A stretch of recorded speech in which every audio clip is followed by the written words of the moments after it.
अल्लाह से फरमायो आवा तस्मू बिहबलिल्लाह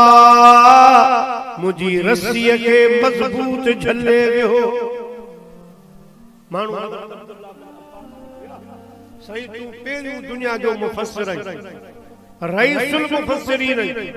असां खे समझायो त अल्लाह जी या रस्सी कहिड़ी आहे जेके रब जो फरमाए त मुंहिंजी रस्सी खे मज़बूती सां झले वियो या रस्सी कहिड़ी आहे हज़रत अब्दुल्लाह बिन अब्बास फरमायो अदा या रस्सी रसूलुल्लाह जी ज़ात है रब जो फरमाए न रस्सी मां हथ न करजो इन रस्सी खां हेॾे होॾे न थीजो गुमराह थी वेंदो तबाह थी वेंदो अवांजा अमल तबाह थी वेंदा रस्सी रसूलुल्लाह जी ज़ात वरी अॻिते माण्हू सवाल कयो अब्दुल्लाह बिन अब्बास रज़ी अल्लाह ताला अन्हुमा खां त साईं असां नमाज़ में बीहूं था पोइ दुआ था घुरूं इहदिनस सिरातल मुस्तक़ीम ऐ अल्लाह असांखे सिधी राह हला सिधो रस्तो ॾेखार अल्लाह जा बाना अब्दुल्लाह बिन अब्बास बीठा भी नमाज में आयो रुख काबे लाए खुदा जी इबादत पिया कयूं पोइ कहिड़ो ॿियो रस्तो आहे जेको घुरूं था सिधे रस्ते ते नमाज में आयो पोइ इहो कहिड़ो सिधो रस्तो आहे सी अब्दुल्लाह बिन अब्बास फरमायो अदा इहो रस्तो मदीने वारे साईं जो रस्तो आहे अल्लाह पाक जो मतलब इन रस्ते में अवां के कई रुकावटूं ईंदियूं बद मज़हबन जे वर बि चढ़ंदो अहिड़नि सां वास्तो पवंदो इन जे करे हर नमाज़ में दुआ घुरो त असां खां रसूलुल्लाह जो रस्तो न वञे महबूब जे रस्ते ते हुजूं पखी चवाई पिरन जो हल हंजन साण मोती चुण मेहरान जा तू कढ न कहीं दी कान पोहेड़ी कर रिहान जेका आहे पिरन जे पार दी प्यारा मुसलमान भाइरो बाकी जेके मुनाफिक आहिनि भली अंदर ज़ाहिर जा केॾा बि हसीन ज़ाहिर जा उन्हनि जा लिबास ॾाढियूं पटका अजीबन पर भिटाईंदो फरमात बखा तूं ॿाहिरि अछो केॾो आहीं अंदर तुंहिंजो कारो मच्छीअ मां खाई अञा पियो सदाई त पखी आहियां जो दोस्तो अल्हम्दुलिल्लाह उहा रस्सी बि असांजे हथनि में आहे रस्तो बि असांजे हथनि में आहे ऐं वरी रब जो फरमाए अला बिज़िक्रिल्लाह तत्मइन्नुल कुलूब मुझो जिक्र कयो अवां जे दिलनि खे सुकून मिले अल्लामा समरकंदी रहमतुल्लाह अलैह काज़ी अयाद शिफा शरीफ में लिखियो आहे त इन ज़िक्र खां मुराद रसूलुल्लाह जो ज़िक्र मुझे खुदा जा थोड़ा ज़िक्र पर हिता मुराद ज़िक्र मुस्तफा माना दिल खोले मिलाद कयो ज़िक्र मुस्तफा कयो त अवां खे बरकतूं भी ॾियां रहमतूं भी ॾियां अवां खे दिल जो सुकून भी अता फरमाए हाणे जेकॾहिं को माण्हू चवे त मुंहिंजे लाइ अल्लाह ही काफ़ी आहे ठीक है दोस्तों वरी उर्दू में स्टिकर हणंदा उन ते वरी हे ते ॾाढो ज़ोर हणंदा मेरे लिए अल्लाह ही काफ़ी तो के ई अल्लाह काफ़ी थी जंहिं दर तां तोखे सभु कुझु मिलियो कुरान मिलियो रब रहमान मिलियो रमज़ान मिलियो दीन मिलियो असांखे कहिड़ी ख़बर कुरान जी असांखे कहिड़ी ख़बर हुई रब जी असांखे कहिड़ी ख़बर हुई दीन जी हे त कुर्ब सब रसूलुल्लाह जी ज़ात कया महबूब जे दर तां त सभु कुझु मिलियो आहे हाणे अल्लाह जो रसूल छुटो पुट जवान चवनि त माउ पीउ केरु थींदा जिन तोखे पालियो जिन तोखे थोरा कया अॼु उहे छुटा तूं चवे थो उन्हनि सां कहिड़ो वास्तो ही मिसाल में ही आ जेको चवे थो मूंखे अल्लाह ही काफ़ी आ पक सम्झ त रस्ते ते न ईअं चवणो आहे त मूंखे अल्लाह ऐं अल्लाह जो रसूल काफ़ी आ अल्लाह अल्लाह जो रसूल काफ़ी मोहम्मद जे दर खां ही सब कुछ मिलियो आ कसम आ खुदा जो खुदा खुद मिलियो आ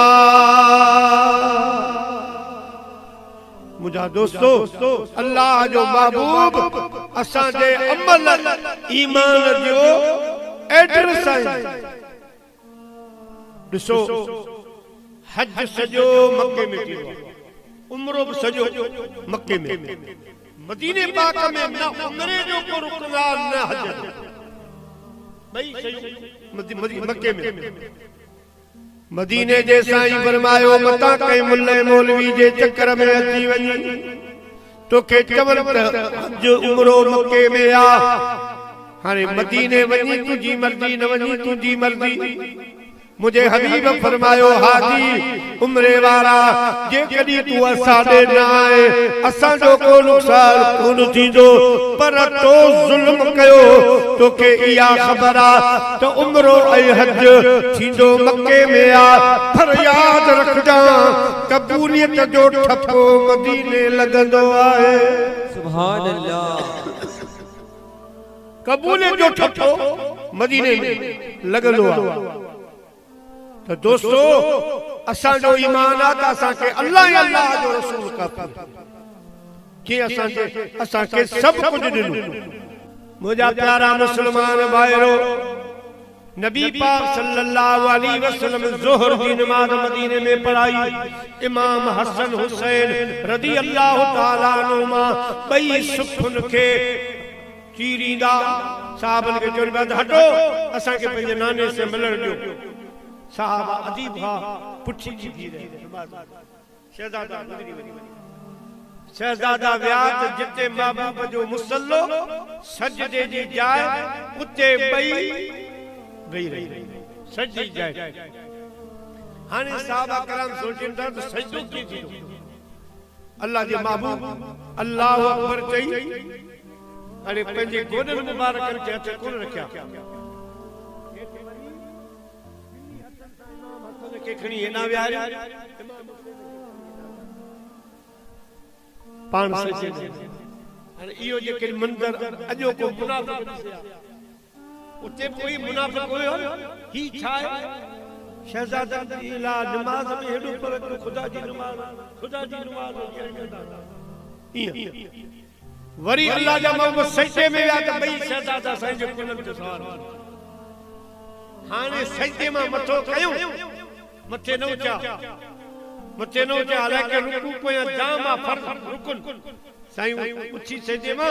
एदा हाथ कडी इमाम हसन के एदा विहारियो इमाम हुसैन के एदा विहारियो अल्लाह सजी नमाज नहीं हली साईं बीठा हा इमाम हसन हुसैन बई हिकड़ो पेरन मुबारक में ही निकरियो वने दो हिन पासे का ही निकरे सजी नमाज में हलियो जदे नमाज खत्म थी के एड़ा कुछ मानू हुआ जेके पूरी रकत में आया ॾिसो इमाम हसन हुसैन के सदक हसन हुसैन नमाज हेदा चो वही रहो जड़े नमाज खत्म थी अल्लाह जे हबीब फरमायो ये के रहा जेके मुझे शहजादन के समझाया रहा मना करे रहा आका फरमायो खबरदार हे आम बारकून हे मां रसूलुल्लाह जा शहजादा नबूवत इनके घर की है विलायत इनके घर की है इमामत इनके घर की है शहादत इनके घर की है गुनहगारों न घबराओ शफाअत इनके घर की है बरोज़ महशर गुनहगारों को बख्शवाना ये आदत इनके घर की है सुभान अल्लाह नारे तकबीर नारे रिसालत नाराए हैदरी सल्लल्लाहु अलैहि या रसूल अल्लाह वसल्लम अलैका या हबीब अल्लाह। अल्लाह जे हबीब फरमायो खबरदार खबरदार आइंदा मुझे शहजादन के केर न रोके। नमाज असां जी आ, दीन असां जो आ, ये सब गालियूं असां जूं आहिनि, अवां खे असां ई सेखारियूं आहिनि, वरी असां ते था एतराज़ कयो। मुंहिंजा प्यारा इहा मुनाफ़िक़ जी निशानी आ। अल्लाह जे हबीब फरमायो याद रखो मुंहिंजो ही हुसैन करबला जे मैदान में 72 सिर कुर्बान करे ऐं संदसि जिस्म में 40 तलवारूं लॻल हुंदियूं, 32 भाला लॻल हूंदा,